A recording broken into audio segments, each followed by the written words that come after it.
जय श्री कृष्णा, राधे राधे।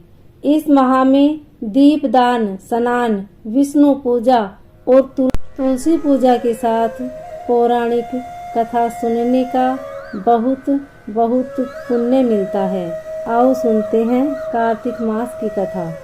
एक नगर में एक ब्राह्मण दंपत्ति रहते थे।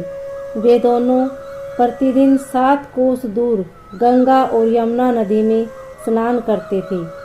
इतनी दूर आने जाने से ब्राह्मण की पत्नी थक जाती थी।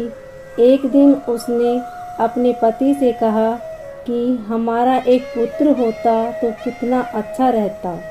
पुत्र की बहू आती तो हमें घर वापस जाने पर खाना बनाना नहीं पड़ता, खाना बना हुआ मिलता और बहू घर का काम भी कर देती। अपनी पत्नी की बात सुनकर ब्राह्मण ने कहा कि तूने बात तो सही कही है, चल मैं तेरे लिए बहू ला ही देता हूँ।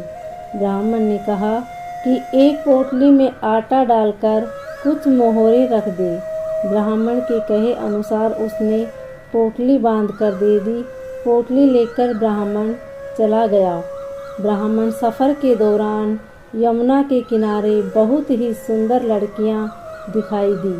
वे रेत में घर बनाकर खेल रही थी। उनमें से एक लड़की ने कहा कि मैं अपना घर नहीं बिगाड़ूंगी, मुझे तो रहने के लिए ये घर चाहिए। लड़की की बात सुनकर ब्राह्मण मन ही मन सोचने लगा कि बहू बनने के लिए यही लड़की उचित है। जब वह लड़की जाने लगी तो ब्राह्मण भी उसके पीछे पीछे उसके घर तक चला गया।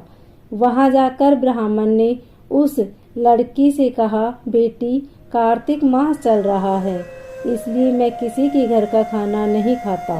मैं अपने साथ आटा लेकर आया हूँ।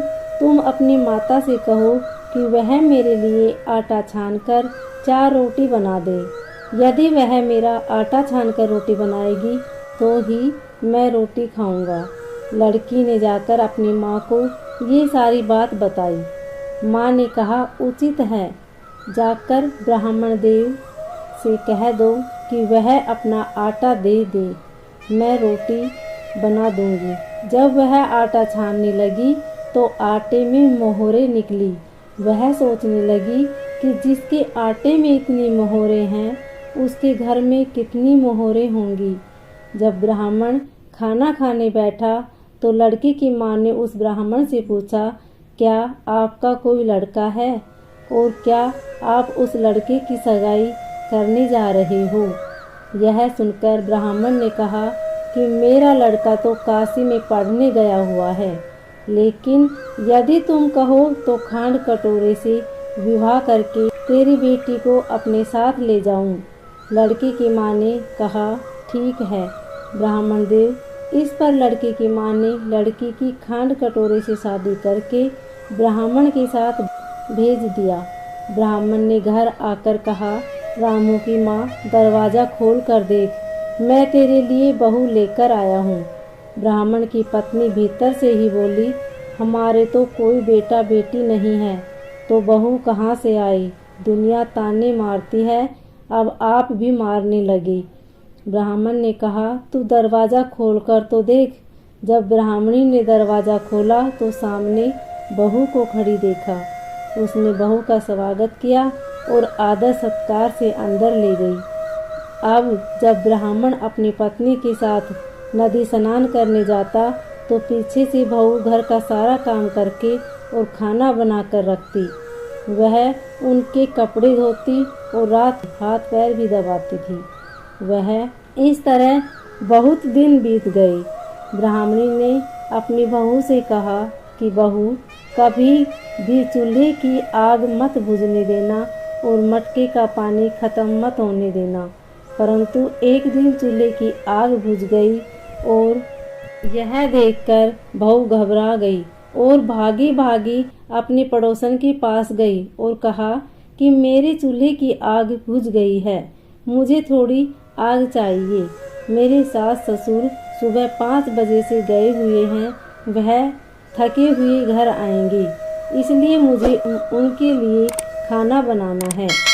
यह सुनकर पड़ोसन ने कहा कि तू तो बावली है, तुझे यह दोनों मिलकर पागल बना रहे हैं। इनके कोई पुत्र नहीं है, ये निसंतान है। बहू ने कहा, नहीं ऐसा मत बोलो, इनका बेटा तो बनारस काशी में पढ़ने गया हुआ है। इस पर पड़ोसन ने कहा कि यह तुझे झूठ बोलकर लाए हैं, मेरी बात सच मान, इनके कोई बेटा नहीं है। अब बहू पड़ोसन की बातों में आ गई और कहने लगी कि अब आप ही बताओ मैं क्या करूं।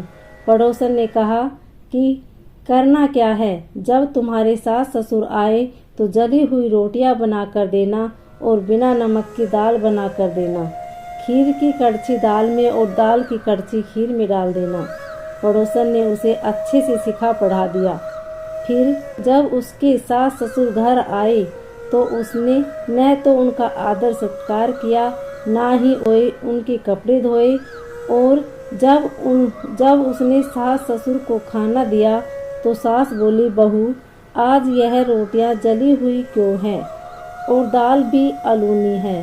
तब बहू ने पलट कर कहा कि एक दिन ऐसा खाना खा लोगे तो कुछ बिगड़ नहीं जाएगा तुम्हारा।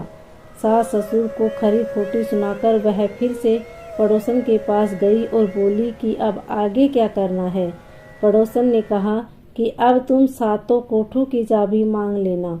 अगले दिन जब स्नान के लिए जाने लगी तो बहू अड़ गई कि मुझे तो सातों कोठों की चाबी चाहिए। तब ससुर ने कहा कि इसे चाबी दे दो। तब सास ने बहू को चाबी दे दी।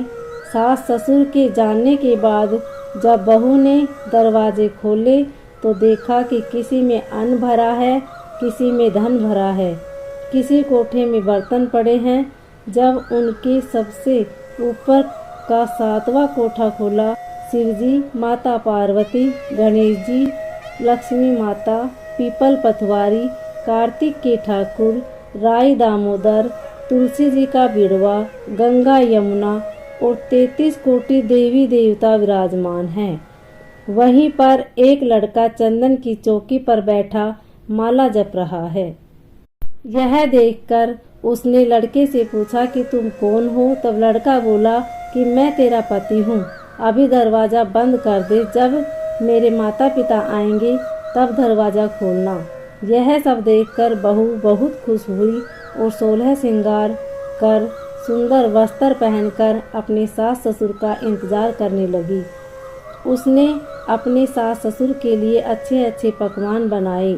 जब उसके सास ससुर घर पर आए तो उसने उनका आदर सत्कार किया और प्रेम पूर्वक खाना खिलाया और हाथ पैर दबाने लगी।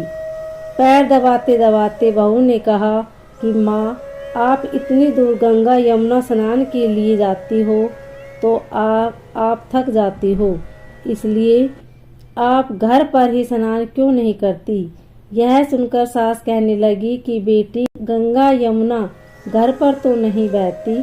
तब उसने कहा कि हाँ माँ जी, बहती है, चलो मैं आपको दिखाती हूँ। जब बहू ने सातवां कोठा खोलकर दिखाया तो उसमें शिवजी, पार्वती जी, गणेश जी, लक्ष्मी जी, पथवारी, पीपल पथवारी, कार्तिक के ठाकुर, राई दामोदर, तुलसी जी का बिड़वा, गंगा यमुना बह रही है और 33 कोटि देवी देवता विराजमान है। वहीं चौकी पर बैठा एक लड़का माला जप रहा है। माँ ने उसे देखकर कहा कि बेटा, तू कौन है। लड़का बोला, माँ, मैं तेरा बेटा हूँ। तब ब्राह्मणी ने पूछा कि तू कहाँ से आया है। लड़के ने जवाब दिया कि मुझे कार्तिक ने भेजा है। माँ ने कहा, बेटा, यह संसार कैसे मानेगा कि तू मेरा बेटा है। माँ ने कुछ विद्वान पंडितों से मदद मांगी। पंडितों ने कहा, इस पार बहू बेटा खड़े हो जाएं और उस पार माँ खड़ी हो जाए।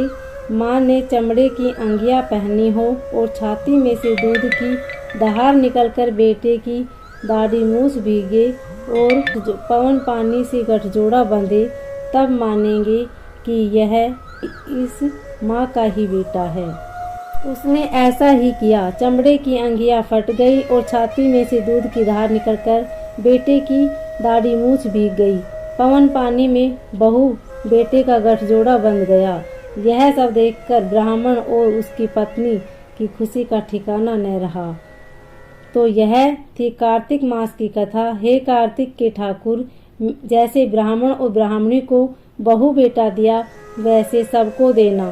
कार्तिक मास की कथा कहने, सुनने और हुंकार भरने वाले सब पर कृपा करना। उम्मीद है आपको यह कथा अच्छी लगी होगी। अगर अच्छी लगे तो वीडियो को लाइक शेयर सब्सक्राइब जरूर करें। धन्यवाद।